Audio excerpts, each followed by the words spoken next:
Sumber kemaksiatan dalam iman ini yang ketiga adalah al-hasad, kedengkian.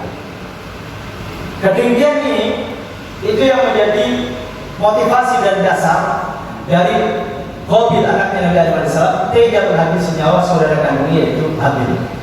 Hal ini sebagaimana Allah kisahkan dalam firman yang mulia, "Watlu 'alaihim naba abnai Adam bil haqq idh qarraba qurbanan fatuqbila min ahadihima wa lam yutaqabbal min al-akhar qala la aqtulannaka innama yataqabbalu Allahu minal muttaqin." Kata Allah SWT dalam ayat ini, "Watlu 'alaihim naba abnai Adam bil haqq." Dan ceritakanlah Muhammad kepada mereka semuanya kisah tentang dua anak Adam dengan kisah yang sebenarnya. Watlu 'alaihim naba abnai Adam bil haqq. Ceritakanlah Nabi Muhammad kepada mereka orang-orang mukmin tentang kisah dua orang anak laki-laki Adam dengan kisah yang sebenarnya. Idza qarraba qurbanan, ketika keduanya berkurban dengan sebuah kurban. Fatuqbila min ahadihima wa lam yutaqabbal min al-akhar. Kemudian diterimalah kurban satu dari keduanya dan tidak diterima kurban dari yang lain. Qal, maka berkatalah anak Adam yang tidak diterima kurbannya, la aqtulanna, sungguh aku akan membunuh. Lalu qal, berkatalah anak Nabi Adam yang diterima kurbannya, innama yataqabbalu Allahu minal muttaqin. Sesungguhnya Allah hanya menerima kurban dari orang-orang yang bertakwa. Ayat ini jemaah sekalian disampaikan oleh Allah SWT terkait kisah dua orang anak Nabi Adam AS, yaitu Qabil dan Habil. Kisahnya berulang ketika Nabi Adam hendak menikahkan putra putrinya. Di kala itu kita tahu bahwasanya belum ada keluarga lain kecuali keluarga Nabi Adam dan Ibu Hawa.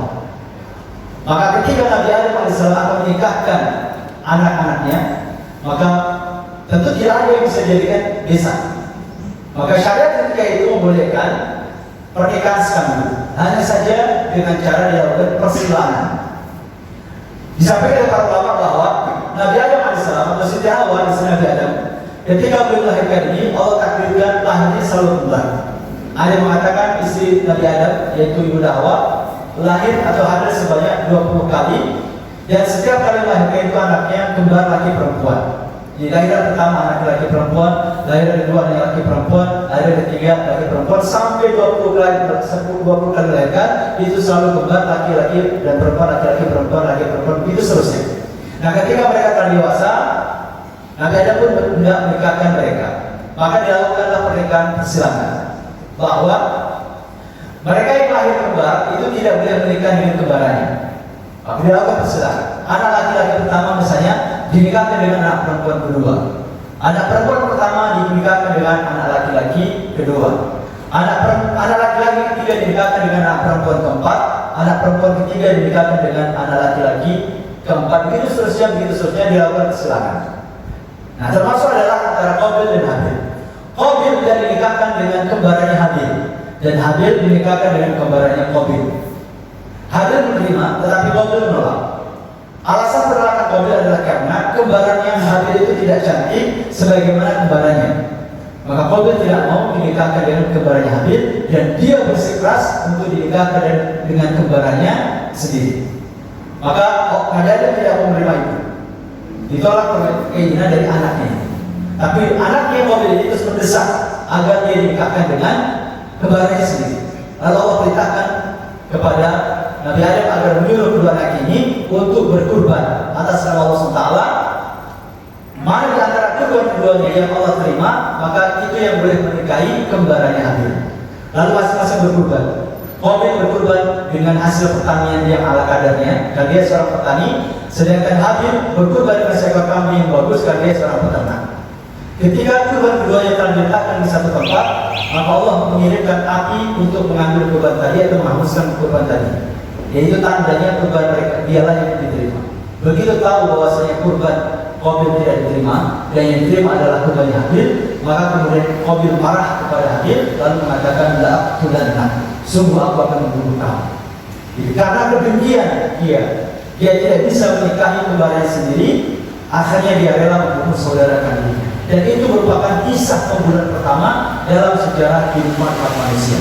Dan Nabi SAW menyampaikan dalam sebuah sabdanya bahwa setiap kali ada pembunuhan yang terjadi setelah itu, Maka Qabil karena dia adalah orang yang pertama kali melakukan dosa pembunuhan, dia menanggung dosa dari semua pelaku-pelaku pembunuhan setelahnya. Innalillahi wa inna ilaihi. Tentu sangat mengerikan sekali. Hal ini senada dengan apa yang disampaikan Nabi dalam hadis yang lain. Man sanna fil Islami sunnatan hasanatan falahu ajruha wa ajru man 'amila biha la yanqusu min ujuri syai'an. Wa man sanna fil Islami sunnatan sayyi'atan falahu wizruha wa wizru man 'amila biha la yanqusu min awzari syai'an. Atau kata Rasul. Kata Nabi SAW, man sanna fil Islami sunnatan hasanah. Barang siapa yang menginisiasi atau membuat sunnah kebaikan, menginisiasi jadi inisiator dari sebuah proyek kebaikan, falahu ajruha, maka dia mendapatkan pahala dari inisiatif dia, dari gagasan dia, dari program dia, dan juga mendapatkan pahala dari wa ajru man 'amila biha, pahala dari orang-orang yang mengikuti ide itu, yang mengikuti gagasan itu tanpa mengurangi pahala inisiator tadi sedikit. Jadi pahalanya tetap utuh ditambah dengan pahala orang-orang yang mengikuti. Tapi pahala orang yang mengikuti ini tidak dikurangi, tidak dicoba sedikit dibagikan ke inisiator yang tidak seperti itu layaknya sebuah ATM. Tidak seperti itu. Jadi orang yang merintis kebaikan mendapatkan pahala dari gagasannya plus pahala dari semua orang yang mengikuti gagasannya. Jadi sebagai contoh misalkan orang yang pertama kali mencetuskan ide nasi Jumat atau nasi berkat, dia mendapatkan pahala dari gagasan itu dan sekaligus mendapatkan pahala dari semua masjid musola yang mengikuti gagasan tersebut. Orang yang mencetuskan ide one day one juice misalnya, dia mendapatkan pahala dari gagasan itu dan mendapatkan pahala pula dari semua orang yang mengikuti program one day one juice tanpa mengurangi pahala dari masing-masing orang yang mengikuti program tersebut. Sebaliknya, wa man sanna fil Islami sunnatan sayyi'ah, barang siapa yang menginisiasi, yang memotori sebuah proyek keburukan, sunnah keburukan, maka dia mendapatkan rizq, dia mendapatkan dosa dari gagasannya dan juga dosa dari semua orang yang mengikuti gagasan keburukan tadi tanpa mengurangi dosa masing-masing orang yang mengikuti tadi. Nah, Qabil karena dia adalah orang yang pertama kali menginisiasi atau mengawali sebuah dosa pembunuhan, maka kata Nabi SAW, semua pelaku pembunuhan setelahnya itu dosanya juga akan ditimpakan kepada Qabil. Wal'iyadillah. Itu sangat mengerikannya ketika seorang itu mengawali sebuah proyek pembunuhan. Karenanya ini menjadi semacam motivasi untuk kita semuanya, bagaimana supaya kita jangan sampai menjadi inisiator dari sebuah pembunuhan. Nah, jangan sekalian, hasad inilah yang menjadi sebab ketiga dari pangkal semua dosa dan kemaksiatan yang ada di dunia ini. Maka Nabi SAW mewanti-wanti kita semuanya, iyyakumul hasad, jauhilah oleh kalian semuanya sifat dengki. Fa'inal hasada ya'kulu hasanati kama ta'kulul hatab. Sesungguhnya sifat dengki itu akan menghanguskan segala kebaikan sebagaimana api menghanguskan kayu bakar. Orang ketika sudah memiliki sifat dengki, maka semua kebaikan akan terlihat buruk. Sebagaimana kata peribahasa Arab, "Ainu ridha an kulli 'ainin kalila wa 'ainu sukhti tubdil masal."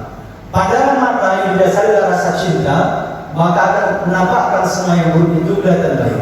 Sebaliknya, wa 'ainu sukhti tubdil masal. Sedangkan pandangan mata yang didasari oleh kebencian, ketidaksukaan, maka akan menampakkan semua yang terlihat buruk tanpa terkecuali. Teman sekalian, inilah tiga pangkal dosa yang disampaikan oleh Al-Imam Ibnu Qayyim Al-Jauziyah. Yang pertama adalah kesombongan, yang kedua adalah rakus atau tamak terhadap dunia, dan yang ketiga adalah sifat dengki atau iri kepada sesama. Mudah-mudahan Allah SWT berikan taufik kepada kita semuanya sehingga menjauhkan kita dari segala sifat buruk ini. Amin amin ya rabbal alamin. Demikian jemaah sekalian yang dapat saya sampaikan. Mudah-mudahan bermanfaat untuk kita semuanya. Mari kita akhiri kajian pada kesempatan siang ini dengan sama-sama baca hamdalah dan doa penutup majelis. Alhamdulillahirabbil alamin. Subhanaka wa bihamdika asyhadu an la ilaha illa anta astaghfiruka wa atubu ilaik. Jazakumullahu khairan. Assalamualaikum warahmatullahi wabarakatuh. Waalaikumsalam.